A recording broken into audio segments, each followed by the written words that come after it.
अहंकार का फल। एक समय की बात है, एक गांव में एक मूर्तिकार रहता था। मूर्तिकला के प्रति अत्यधिक प्रेम के कारण उसने अपना संपूर्ण जीवन मूर्तिकला को समर्पित कर दिया था। वह इतना पारंगत हो गया था कि उसकी बनाई हर मूर्ति जीवित प्रतीत होती थी। उसकी बनाई मूर्तियों को देखने वाला उसकी कला की बुरी बुरी प्रशंसा करता था।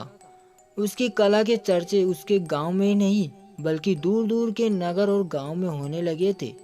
ऐसी स्थिति में जैसा सामान्यत होता है वैसा ही मूर्तिकार के साथ भी हुआ। उसके भीतर अहंकार की भावना जागृत हो गई। वह समय को अब सर्वश्रेष्ठ मूर्तिकार मानने लगा। उम्र बढ़ने के साथ जब उसका अंत समय निकट आने लगा तो वह मृत्यु से बचने की युक्ति सोचने लगा। वह किसी भी तरह स्वयं को यमदूत की दृष्टि से बचाना चाहता था ताकि वह उसके प्राण न हर सके। और उसे एक युक्ति सूझ ही गई। उसने अपनी बेमिसाल मूर्तिकला का प्रदर्शन करते हुए 10 मूर्तियों का निर्माण किया। वे सभी मूर्तियां दिखने में हूबहू उसके समान थी। निर्मित होने के पश्चात सभी मूर्तियां इतनी जीवित प्रतीत होने लगी कि मूर्ति और मूर्तिकार में कोई अंतर ही नहीं रहा। मूर्तिकार उन मूर्तियों के मध्य जाकर बैठ गया। युक्ति अनुसार यमदूत का उसे इन मूर्तियों के मध्य पहचान पाना असंभव था। उसकी युक्ति कारगर भी सिद्ध हुई। जब यमदूत उसके प्राण हरने आया तो 11 एक ही तरीके की मूर्तियों को देख चकित रह गया।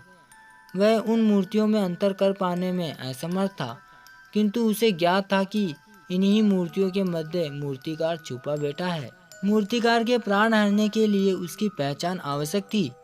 उसके प्राण न हर पाने का अर्थ था प्रकृति के नियम के विरुद्ध जाना। प्रकृति के नियम के अनुसार मूर्तिकार का अंत समय आ चुका था। मूर्तिकार की पहचान करने में यमदूत हर मूर्ति को तोड़कर देख सकता था, किंतु वह कला का अपमान नहीं करना चाहता था। इसलिए इस समस्या का उसने एक अलग ही तोड़ निकाला। उसे मूर्तिकार के अहंकार का बोध था, अतः उसके अहंकार पर चोट करते हुए वह बोला, वास्तव में सब मूर्तियां कलात्मकता और सौंदर्य का अद्भुत संगम है, किंतु मूर्तिकार एक त्रुटि कर बैठा। यदि वो मेरे सम्मुख होता तो मैं उसे उस त्रुटि से अवगत करा पाता। अपनी मूर्ति में त्रुटि की बात सुन अहंकारी मूर्तिकार का अहंकार जाग गया।